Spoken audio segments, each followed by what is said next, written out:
اصل آپ کی طرف آتا ہوں کہ آج ہم نے جو موضوع کا انتخاب کیا اور عید قرباں قریب سے قریب تر ہے، اور لوگ جو ہے جاننا چاہیں گے کہ کس طریقے سے قربانی کرنی چاہیے، قربانی کی حکمت کے بارے میں اگر ہم گفتگو کر لیں، اس کے فلسفے کے بارے میں گفتگو کر لیں، تو آپ اس بارے میں کیا فرمائیں گے؟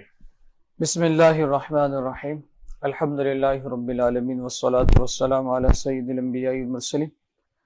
دیکھیں سلیم بھائی، جہاں تک قربانی کی حکمت اور قربانی کا فلسفے کا تعلق ہے تو میں آپ کے سامنے ابن ماجہ اور مسند امام احمد بن حنبل کی ایک حدیث رکھتا ہوں کہ حضرت زید بن ارقم اس حدیث کے راوی ہیں۔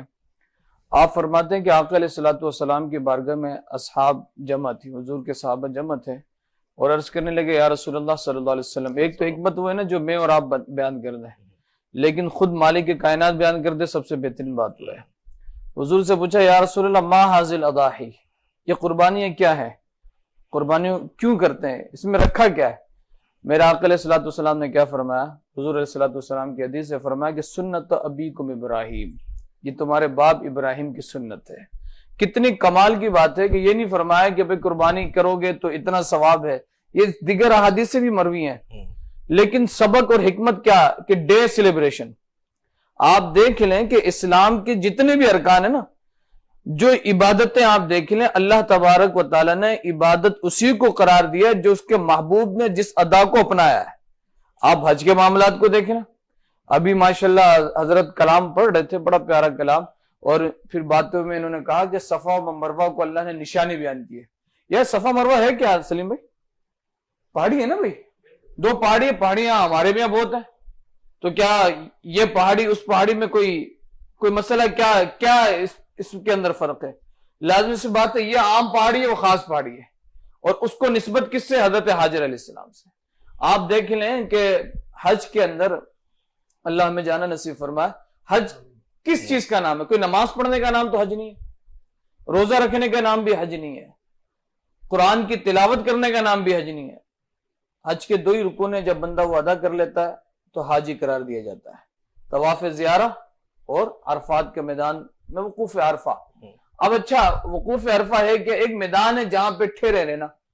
علماء نے لکھا ہے کہ اگر بندہ اوپر سے بھی چلے جائے اس ایام حج کے درمیان تو تب بھی وہ حاجی قرار دیا جائے گا۔ تو یار میدان میں آ جانا اللہ کی بارگاہ میں اتنا مقبول بندہ ہو جا رہا ہے کہ حضور فرما رہے کہ حاجی ایسا ہے جیسے کہ ماں کے پیٹ سے بھی پیدا ہوا۔ تو پتہ یہ چلا کہ نہیں، بات یہ کہ ان کے محبوبوں کی اداؤں پر عمل کر لینا اللہ کو اتنا پسند آتا ہے کہ اللہ تبارک و تعالیٰ اس کو عبادت میں شمار فرماتا ہے۔ تو حضور نے اسی نقطے کو بیان فرمایا کہ سنت ابیکم ابراہیم، یہ تمہارے باپ حضرت ابراہیم علیہ السلام کی سنت ہے۔ تو اتنی جو قربانیاں کر رہے ہوتے ہیں، اس کی حکمت اور فلسفہ یہ سب سے پہلے کہ ڈے سیلیبریشن۔ اچھا حضرت، آپ سے گفتگو کرتے ہیں، اور یہاں ایک کالر بھی ہمارے ساتھ شامل ہے، گفتگو ہے، ہم اس کو اپنے ساتھ شامل کریں گے، اور پھر وہ جو سوال کرنا چاہیں گے میں وہ شیئر کرنا چاہوں گا۔ السلام علیکم۔ جی وعلیکم السلام۔ جی مجھے ایک سوال کرنا تھا۔ جی جی جی جی اگر کسی کے پاس قربانی کے وسائل نہ ہو اور وہ شخص مقروض بھی ہونا، تو اگر وہ کسی سے ادھار لے کے کیا قربانی کر سکتا ہے اور وہ قبول ہو جائے گی قربانی؟ ٹھیک ہے بہن میری، آپ کو جواب دیتے ہیں، آپ ہمارے ساتھ لائن پہ رہیے گا۔ ریکویسٹ بھی کرنی تھی۔ جی جی والدہ کی شان میں تو اتنے کلام آپ لوگ مطلب سناتے ہیں، تو کوئی والد کی شان میں بھی سنا دیں۔ ٹھیک ہے، انشاءاللہ بالکل کوشش کرتے ہیں۔ ہمارے ساتھ انیس صبا صاحب ہے، دو چار جملے اگر والد کے حوالے سے ہیں گے تو بالکل دو چار آپ کے جو انداز ہے اسی انداز میں ہم سننا چاہیں گے۔ حضرت صاحب یہ ذرا سوال جو دیکھیں، سب سے پہلے نا میری بہن یہ بات سمجھنے کی ضرورت ہے کہ قربانی ہر شخص پہ واجب نہیں ہے، قربانی اسی پہ واجب ہے جس کو شریعت مطہرہ نے جس پر واجب قرار دیا ہے۔ اس کے لیے سب سے پہلے یہ کہ مال کا بقدر نصاب ہونا۔ اچھا، بقدر نصاب سے مراد کیا ہے کہ جس کے پاس تقریباً 52.5 تولہ چاندی کے معیار کے مطابق رقوم یا اسیٹس یا کیش کی صورت میں یا مال تجارت کی صورت میں ہو جو اس کے ضروریات زندگی سے زائد ہوں۔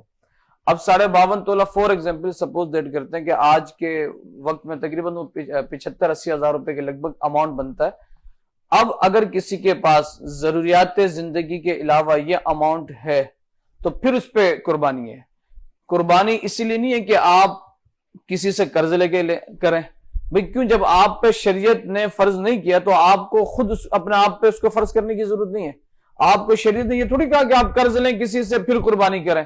آج لوگوں کے ایک ٹرینڈ بن چکا ہے نا کہ حقیقت میں کچھ لوگ تو ایسے ہیں کہ جو قربانی کرنے پہ حقدار ہوتے ہیں کہ قربانی ان پر فرض ہے لیکن وہ اپنا آپ کو قربانی سے بچا رہے ہوتے ہیں.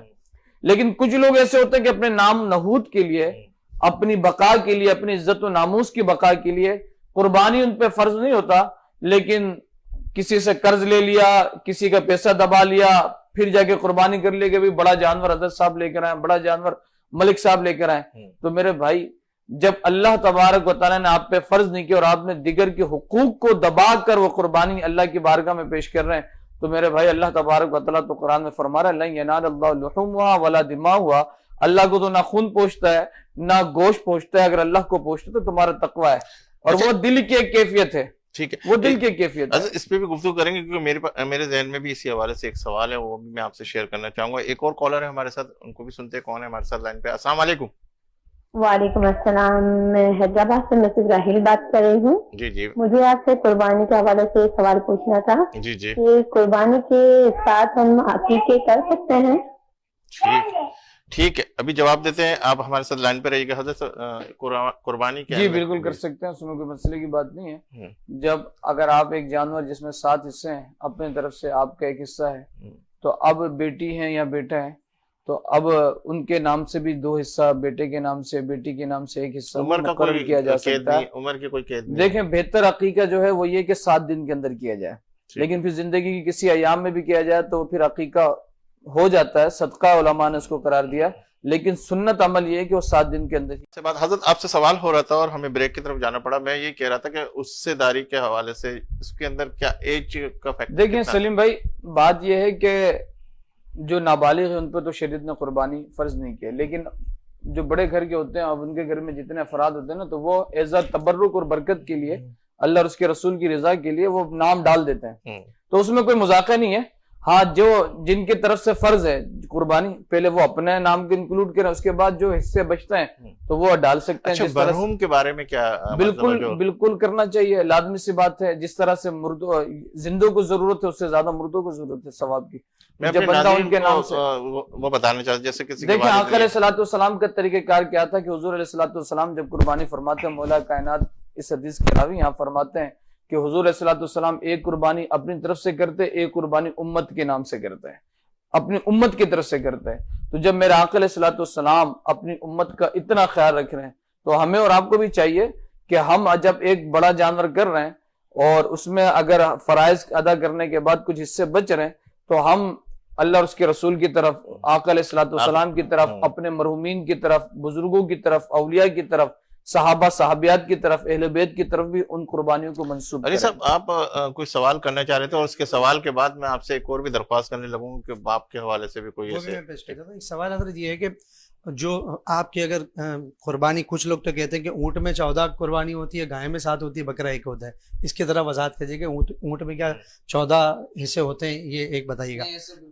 ٹھیک ہے، یہ جواب ہو گیا. دوسرا آپ سے یہ پوچھنا تھا کہ عقیقہ اگر ہمیں کرنا ہے تو اگر آپ کے 4 ہیں، یعنی 2 بیٹیاں ہیں اور 2 بیٹے ہیں، تو کیا لازمی ہے کہ بیٹے کے لیے 2 حصے ہی ہوں گے؟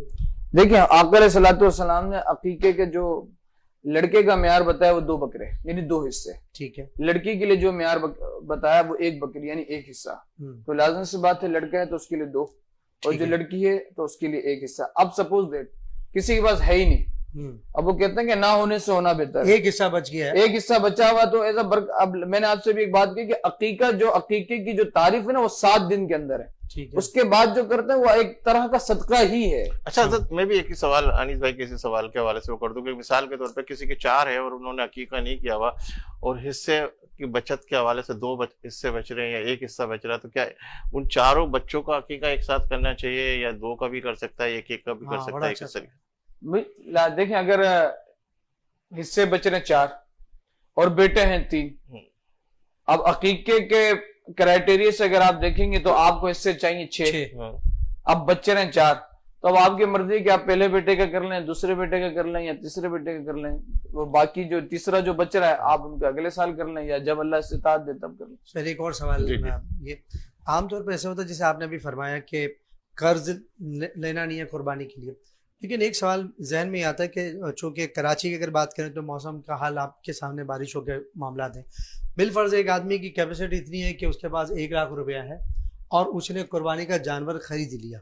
اب وہ خدا نہ خاصا کسی حادثے کا شکار ہو جاتا ہے, جانور مر جاتا ہے, تو کیا اس کو قرض لے کے لینا پڑے گا یا اس کی قربانی ہو گئی اس صورت؟ دیکھیں انیس بھائی, یہ صورت تھوڑا سا سمجھنے کی ضرورت ہے. ایک بندہ وہ ہے کہ جس پر شریعت نے قربانی فرض کیا, صاحب نصاب ہے, شریعت کی طرف سے فرض ہوا اس پہ. ایک بندہ وہ ہے کہ جو صاحب نصاب نے اس نے خود اپنے اوپر فرض کیا, جیسے کہ نفل کی نماز. جب بندہ اللہ اکبر کہہ رہا ہے, اللہ نے فرض نہیں کیا آپ پہ نفل کے آپ 10 رکعت پڑھیں 20, آپ نے اللہ اکبر کا کسی بھی سبب توڑ دیا تو اب شریعت کی طرف سے حکم یہ کہ تعزیراً کہ اب اس نفل کو پورا کرو. کیوں؟ کیونکہ اللہ نے تو تم پہ لازم نہیں کیا تھا, تم نے اس پہ اپنے اوپر لازم کیا, تو اب تمہیں چاہیے کہ تم اس کو پورا کرو. اب آپ کے مسئلے پہ کہ اگر بندہ ہے امیر, صاحب نصاب ہے, اس نے اس پہ قربانی فرض تھی, وہ جانور لے کر آیا, فور ایگزامپل مر گیا, اب اس کے پاس پیسہ نہیں ہے, وہ ہلاک ہو گیا جانور, اب اس کے پاس پیسہ نہیں, تو اب شریعت کے لیے نہیں, تمہاری قربانی ہو گئی. اب ایک بندہ ہے غریب, اس پہ قربانی شریعت نے فرض نہیں کی, اب وہ لے کر آ گیا, اب قربانی ہلاک ہو گیا, جانور دبا ہو گیا یا جل گیا یا بھاگ گیا, کچھ بھی ہوئی چین ایوری تھنگ. اب شریعت نے کہا کہ ابھی تمہیں اب دوبارہ قربانی کرنی ہے, لازمی قرض لے کے کرو, کچھ صورت میں کرو. اچھا, قرض والے کے حوالے سے اگر میں گفتگو کروں کہ ماشاءاللہ جس طرح کا ہمارا ایک سسٹم بنا ہوا ہے, جس طرح کا لوگ مال خریدتے ہیں قرضوں کے اندر, اسی کے اندر, لیکن وہ چاہتے ہیں کہ وہ ہم قربانی بھی کریں, تو کیا اس طرح کی قربانی مطلب اگر وہ اپنا کرائیٹیریا نکالتا ہے تو اس کے اوپر کافی قرض نظر آتا ہے, لیکن وہ سرکل میں چل رہا ہے کاروبار کے حوالے سے کہ آگے پیچھے یہ چل رہا ہے, تو کیا اس کے لیے بھی اسی طرح کی؟ ماشاءاللہ سوال بہت اچھا ہے آپ کا. اصل میں بات ہے کہ دیکھیں سلیم بھائی, اب ایک بندہ ہے اس نے 1 کروڑ روپے کی انویسٹمنٹ کی ہوئی ہے, اب وہ تو پیسہ گھما رہا ہے, وہ قرض تھوڑی ہے, ایک مال لے رہا ہے ایک مال دے رہا ہے, وہ اس کی انویسٹمنٹ ہے, وہ قرض میں نہیں ہے. ایک قرض وہ ہے کہ جس کو دین علماء نے کہا ہے کہ جو بندے کے اوپر لازم ہو جاتا ہے, سپوز دیٹ میں نے کسی سے 1 لاکھ روپے لیا کہ یار میرے یہ معاملات ہیں, مسائل ہیں, اب وہ ہے میرا قرض. یہ جو بزنس پوائنٹ آف ویو سے جو آپ انویسٹمنٹ کر رہے ہوتے ہیں وہ ایک طرح کی انویسٹمنٹ ہے, وہ قرض نہیں. تو اب اس کے بہانے سے اب لوگ کیا کرتے ہیں کہ یار نہیں میرے اوپر تو اتنا قرض ہے, تو میرے بھائی آپ کا قرض تھوڑی آپ کی انویسٹمنٹ ہے, آپ اس طرح سے کاروبار کر رہے ہیں, یہ آپ کے کاروبار کا طریقہ ہے, تو ان پہ قربانی لازمی سے بات ہے. جس پہ قرض ہے, جیسے میری اس بہن کا بھی سوال ہے کہ جس پہ قرض ہے اور وہ چاہتی ہے کہ میں قربانی کر لوں, اور پھر جیسے بھی آئے گا جس طریقے سے بھی قرض بھی بھرا جا رہا, سب کچھ آ رہا, تو اس کے حوالے سے کیا کہیں گے؟ دیکھیں میں اپنی بہن سے عرض کروں گا کہ اللہ نے آپ پہ قربانی لازم نہیں کی, لیکن قرض آپ پہ لازم ہے. حق العبد سب سے زیادہ اہمیت کا حامل ہے. اگر آپ نے بندے کے حقوق ادا نہیں کیا تو پھر اللہ تبارک و تعالیٰ تو اپنا حق معاف کر سکتے ہیں, لیکن بندے جب اس وقت تک اللہ معاف نہیں فرمائے گا جب تک بندہ بندے کا حق معاف نہ کرے. تو سب سے پہلے یہی ہے کہ آپ جن کے آپ مقروض ہیں ان کو آپ قرض ادا کریں. شریعت نے آپ پہ قربانی لازم نہیں کی, لیکن قرض آپ کو لازمی ادا کرنا ہے. لوگوں کا یہ معاملہ ہو جاتا ہے کہ قرض کروڑوں روپے لوگ دبا کے بیٹھے ہوتے ہیں, حج کرنے چلے جاتے ہیں, کروڑوں روپے لوگ دبا کے بیٹھے ہوتے ہیں, بڑی بڑی قربانیاں کر رہے ہوتے ہیں. میرے بھائی ایسی قربانیوں سے بہتر ہے کہ آپ لوگوں کا قرض ادا کریں. آپ نے جن کے قرض کھا لیے ہیں, جن کا قرض آپ جان بوجھ کے نہیں دینا چاہ رہے ہیں, اس کی اتنی سخت وعیدیں ہیں نا سلیم بھائی کہ ہم اس کو شمار بھی نہیں کر سکتے. اچھا, ایک سوال یہ بھی تھوڑا سا اس میں ایڈ کر دوں. سوال آپ نے بڑا اچھا کیا. اب بعض لوگ کے ایک ٹریڈیشن بنی ہوئی امیر لوگوں میں, بڑے لوگوں میں, کہ وہ بینکوں سے گاڑیاں نکال رہے ہوتے ہیں. اچھا, بینکوں سے صحیح جن ایک روٹین ہوتا ہے, ایکسپورٹر ہے تو بینک سے قرضہ لے کے, تو وہ روٹین کا ہوتا ہے, بڑی گاڑی نکالی, دوسری گاڑی نکالی, سارے گھر والے مل کے گاڑیاں نکال رہے ہوتے ہیں, وہ چلا رہے ہوتے ہیں. تو ان سے اگر کہا جائے قربانی کا, تو بعض اوقات یہ حجت کرتے ہیں کہ میں تو خود مقروض ہوں, حالانکہ دیگر سارے معاملات ہو رہے ہوتے ہیں, یعنی وہ عقیقہ بھی کر رہے ہوتے ہیں, شادیاں بھی کر رہے ہوتے ہیں. بات پہ کہوں گا دل کو بہلانے کے لیے خیال اچھا ہے والی, بس اتنی سی بات ہے. میں اور آپ اپنے آپ کو دھوکہ دے سکتے ہیں, آپ بھی دیکھیں کہ آپ اللہ کو بھی دھوکہ دے سکتے ہیں. حضور نے فرمایا سب سے بڑا شادیوں کے اندر جتنا خرچہ ہوتا ہے, سلیم بھائی سب سے بڑی بات یہ کہ حضور کی حدیث سے حضور نے فرمایا کہ سب سے بڑا مفتی کون ہے؟ فرمایا استفتی فی قلبک, سب سے بڑا مفتی تمہارے جسم میں دھڑکنے والا دل ہے, اس سے پوچھو. یہ معاذ اللہ ہم یہ سمجھتے کہ شاید کروڑ بار استغفر اللہ, کروڑ بار معاذ اللہ کہ ہم اللہ کو بیوقوف بنا رہے ہیں, لیکن ایسا نہیں ہے. یہ دل کو بھلانے کے لیے خیال اچھا ہے غالب. بس میں اتنی سی بات. جی حضرت, یہ کلام 2-3 اشعار ہیں میرے پاس, میں آپ کو پیش کر دیتا ہوں. اللہ تعالیٰ کو والد صاحب کے اوپر واقعی یہ بات بالکل درست ہے کہ والد کے اوپر جو ہے وہ کلام بہت کم ہوتا ہے. اچھا, والد کے کلام کے حوالے سے میں یہ کہوں گا کہ تھوڑا سا حضرت صاحب سے تھوڑی سی تحمید بندوا کے پھر والد کی طرف آتے ہیں. بالکل, کہ اکثر ماں کے حوالے سے تو بڑی گفتگو ہوتی ہے، والد کے حوالے سے بہت کم، جس طرح میری بہن نے بھی کہا، جس نے دوسروں نے بھی کہا کہ والد کے حوالے سے کوئی کلام بھی، اور والد کے حوالے سے حالانکہ وہ پودا لگاتے ہوئے جو قربانیاں دیتا ہے، سب کچھ دیتا ہے، لیکن اگنور کرنے والی کہانی میں بہت دیکھیں ہمارے یہاں سلیم بھائی ایک معاشرے کی جو ہے بدقسمتی اس کو شمار کیا جائے گا، ماں کی ایک اپنی اہمیت ہے، بالکل ہے، حدیث کے اندر بھی واضح، اور لازمی سی بات ہے ماں کی جو سب سے بڑی اہمیت وہ یہ کہ جو 9 مہینہ وہ پالتی ہے، پھر اپنا خون جگر پلاتی ہے، ان تمام چیزوں کو مد نظر رکھتے ہوئے اللہ تبارک و تعالیٰ نے ایک خاص حق ماں کو عطا کیا ہے، لیکن اس کا یہ بالکل بھی مطلب نہیں ہے کہ باپ کی کوئی حیثیت نہیں ہے۔ میں آپ کو بات بتاؤں، ماں تب ماں بنتی ہے جب اس کے اوپر کوئی شوہر کا سایہ ہو، جب بہترین سایہ ہوتا ہے نا۔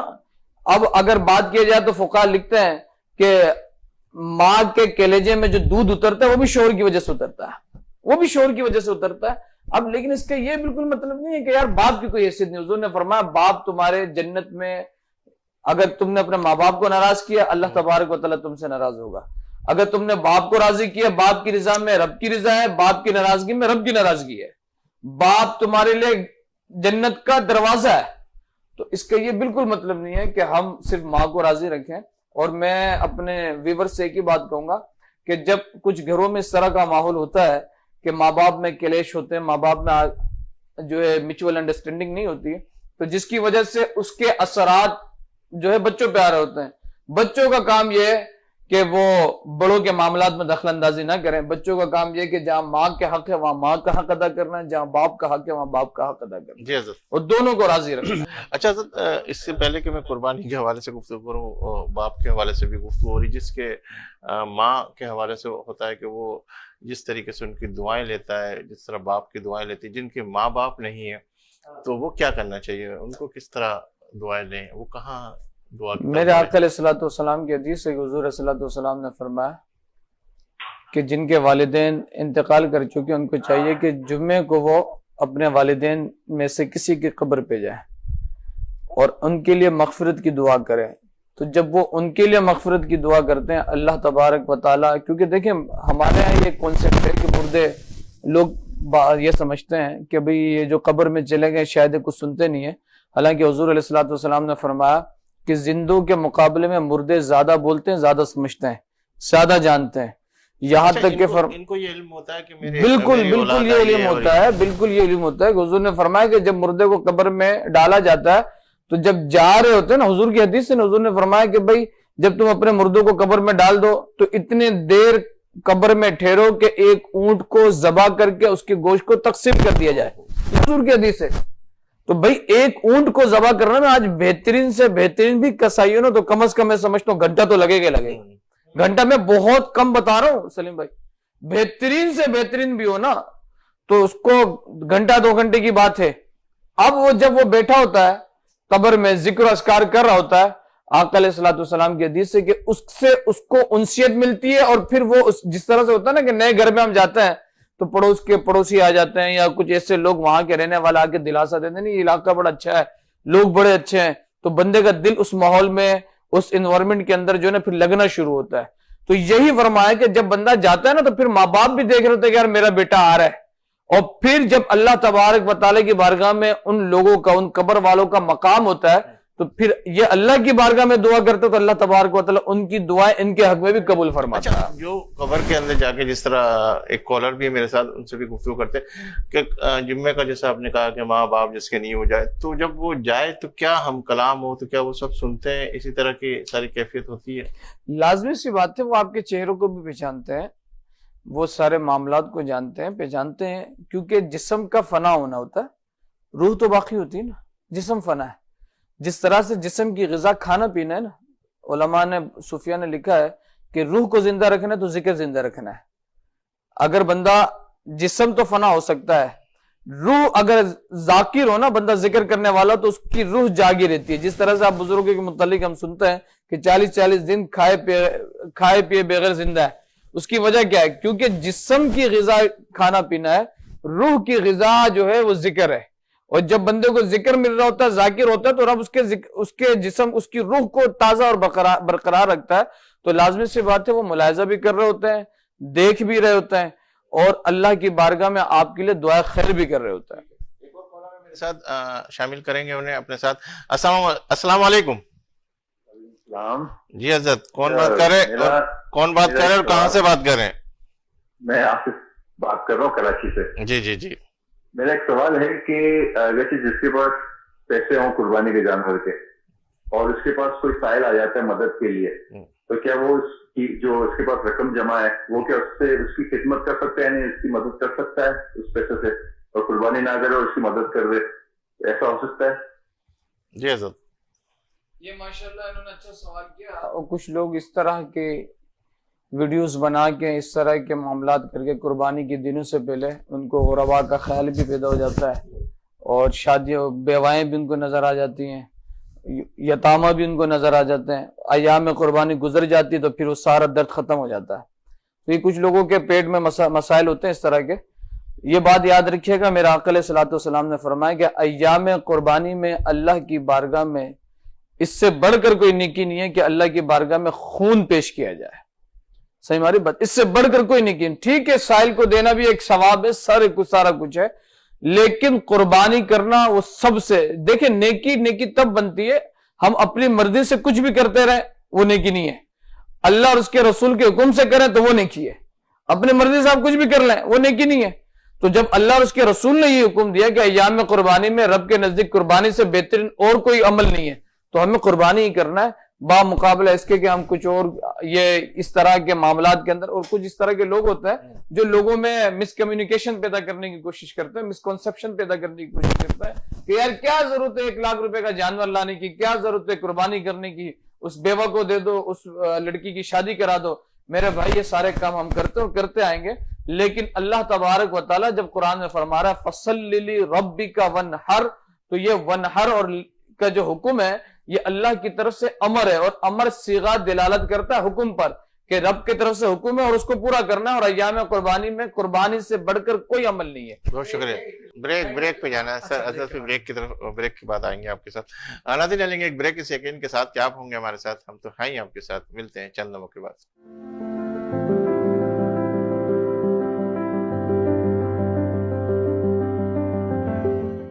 خوش آمدید ناظرین, آپ دیکھ رہے پروگرام بات سے بات. انیس صبا صاحب آپ کچھ سوال کرنے کی طرف بڑھ رہے تھے اور پھر مجھے بریک کی طرف جانا پڑا. ایک لائٹر موڈ میں ایک سوال کرنا چاہ رہا ہوں کہ جیسے ہمارے جو کال آئی تھی, کالر نے آصف بھائی نے سوال کیا کہ اگر وہ کسی کو صدقہ دے دے قربانی کی جو رقم ہے, تو میرا سوال لائٹر موڈ میں یہ ہے کہ وہ جو جیسے انہوں نے وضاحت کر دی قربانی تو کرنی ہے, لیکن وہ صاحب حیثیت ہی ہوگا جبھی تو انہوں نے سوال کیا نا کہ قربانی ہے تو وہ اپنا موبائل اگر وہ بیچ دے اور خود اپنا ہلکا موبائل لے کر, کیونکہ موبائل 30-35 ہزار کا تو ہوتا ہے, تو اگر اس طرح کر لے تو کوئی حرج نہیں ہے, کیونکہ بعض اوقات ایپل فون بھی ہوتا ہے 1,00,000-1,50,000 روپے کا, تو وہ تو کر سکتا ہے, یہ بھی نہیں کر سکتا. قربانی سے بچنا ہے نا, وہ موبائل تھوڑی بیچ کے, لیکن اگر دل میں درد ہو تو یہ کر سکتا ہے. بالکل کر سکتے ہیں آپ, اپنے ایپل کا موبائل بیچ دیں اور 50,000 روپے 60,000 روپے ان کو دے دیں, بالکل ایسا, تو میرے خیال سے زیادہ فضیلت ہو جائے گی. لیکن جہاں تک اگر کوئی سائل کسی کے پاس آ رہا ہے تو اس کو سمجھتا ہوگا کہ یار کچھ ہے, یہ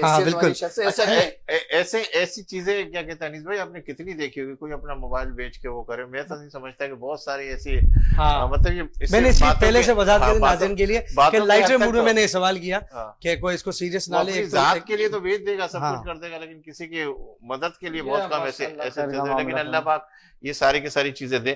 اچھا حضرت صاحب میں آپ کی طرف آتا ہوں کہ قربانی کے حوالے سے ہم گفتگو کرنے لگے تو اور قربانی کی طرف بڑھے ہی نہیں, اور پروگرام بالکل آخری مراحل کی طرف ہے. مجھے لگ رہا ہے کہ ہمیں شاید 1-2 پروگرام اور ایسے کرنے پڑیں گے جس کے لیے جو ہے نا ہم ان کو سب سمجھا سکیں گے کیا ہے.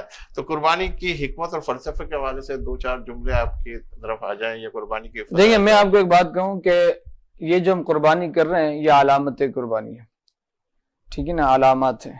اصل میں کیا ہے کہ ہمیں اپنے نفس کو اس بات کے لیے تیار کرنا ہے کہ جس طریقے سے دین کو ضرورت پڑنے کے لیے, دین کو جب ضرورت ہے تو ہم ایک جانور ذبح کر رہے ہیں, تو اگر ہماری جان کی ضرورت پڑ جائے, ہمارے مال کی ضرورت پڑ جائے اللہ اور اس کے رسول کے دین کو, تو ہم اس بات سے بالکل بھی نہ کترائیں, بلکہ سب سے اول صف میں کھڑے نظر آئیں کہ اللہ اور اس کے رسول کے لیے سب کچھ حاضر کرنے کا جذبہ ہو. اور دوسرا یہ کہ قربانی ہمیں اس بات کا درس دیتا ہے کہ جس طرح سے ہم اللہ کی بارگاہ میں جانور کو ذبح کر کے قربان کر رہے ہیں تو اپنے نفس کو بھی قربان کریں. اور کلمہ طیبہ کا مفہوم ہی یہی ہے کہ جب ہم کلمہ پڑھتے ہیں لا, تو لا کا مطلب کیا سلیم بھائی, لا جو ہے وہ نفی جنس کے لیے استعمال ہوتا ہے عربی کے اندر.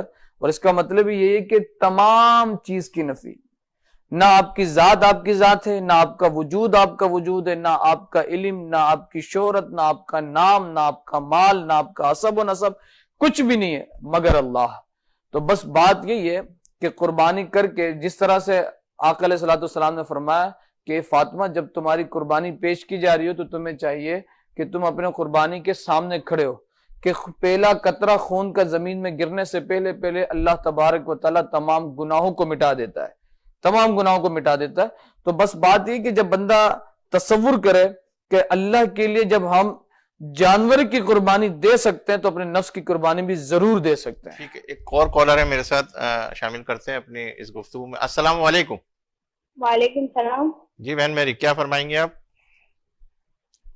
جی میرے کو یہ بولنا تھا کہ ہم جیسے قربانی سے جانور ذبح کرواتے ہیں تو اس کسائی کے بدلے، رقم کے بدلے ہم کھال دے سکتے ہیں؟ جی بالکل، میں سمجھ گیا آپ کی بات۔ اب کچھ اور سوال کرنا چاہیں گے یا اسی سوال کا جواب لیں آزاد صاحب سے؟ یہی سوال۔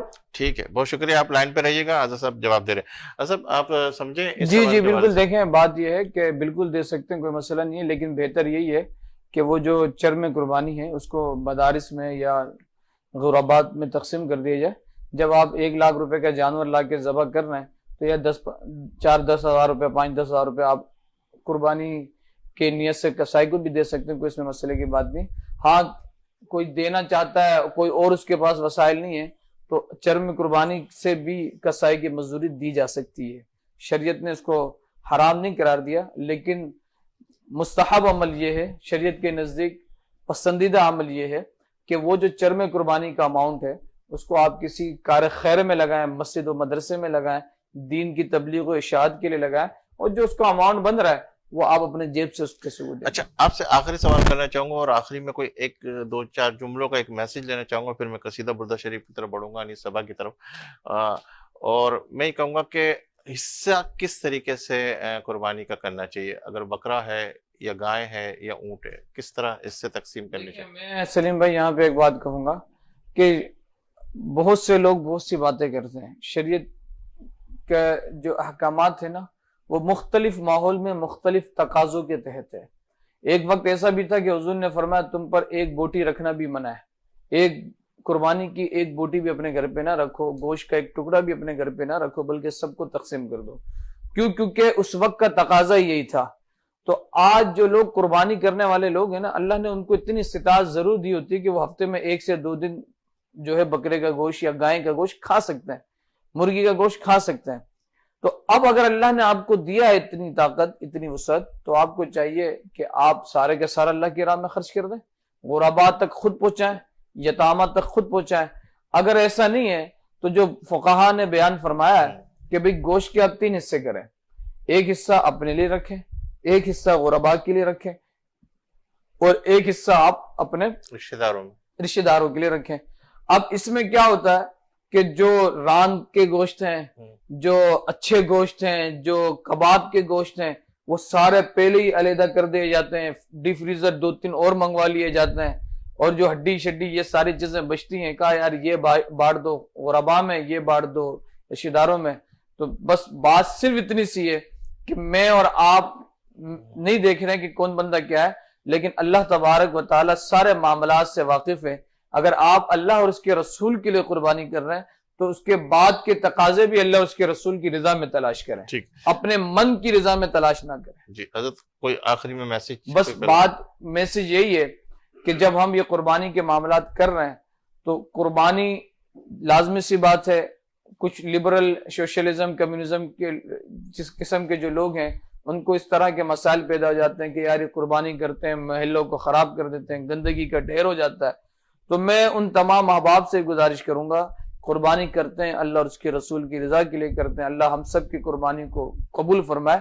وہاں آپ صفائی کا بھی خاص خیال رکھیں، ہم حکومتوں پہ نہ کریں، ہمارے حکومتوں کے تو تلوں میں تیل نہیں ہے، وہ کچھ کر بھی نہیں سکتے، وہ سارے ایکسپائر ہیں، جتنے بھی حکمران ہیں نا ہمارے، وہ سارے کے سارے ایکسپائر ہیں، ان کے بھروسے آپ نہ رہیں۔ مہربانی فرما کے آپ نے 1,00,000 روپے کا جانور لیا ہے، 10,000 روپے آپ کسائی کو دے رہے ہیں، تو 200-300 روپے کسی جو ہے آپ بندے کو دے دیں، صفائی کرنے والے کو دے دیں کہ یار وہ آپ کے جو گندگی اور ڈھیر ہے وہ سارے کو اٹھا کے باہر کر دے. تو اللہ تبارک و تعالیٰ اس کے صدقے لازمی سی بات ہے جب ہم ان تمام تقاضوں کو پورا کریں گے تو اللہ کی بارگاہ میں سرخر ہوں گے. ہاں بہت شکریہ علامہ صاحب، آپ نے بڑی سحر انگیز گفتگو کی اور ہم نے کوشش کی آپ سے وہ کلام سن سکے اور وہ بات سن سکے جس سے لوگ مستفیض ہو سکے.